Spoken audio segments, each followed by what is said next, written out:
Continuing our discussion of lines and equations of lines, we'll look at slope-intercept form. So here we have the slope-intercept form equation where y is equal to mx plus b, where m is the slope of our line. So when we're using this form, it's particularly useful when we're given an equation and we're asked to graph a line. So in our example problem, we have determine the slope and graph the following equation, 3y plus 4x is equal to 6.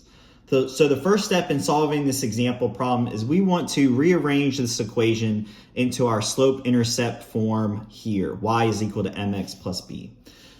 So to do that, we'll go ahead and rearrange the terms. So we'll move the 4x to the right-hand side, we'll divide by 3, and what we'll get is y is equal to negative 4 over 3x plus 2. And so this is our slope-intercept form, y is equal to mx plus b.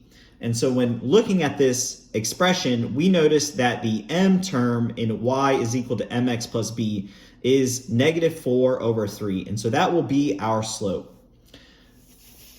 The next step is to determine our y-intercept. And so we can do that by letting the x equal 0 in our expression here. So if we plug in x into our expression, we'll get y is equal to 2. And so that will give us a point of 0, 2.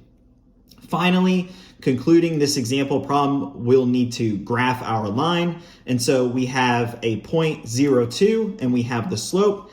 And so we can start and graph this point 0, 2, and then we'll use the slope to go down 4 paces. So our rise will be negative 4, and then we'll go to the right 3 paces. So our run will be 3, and we'll set up another point at 3, negative 2, and this will give us our 2 points where we can connect them to make our line.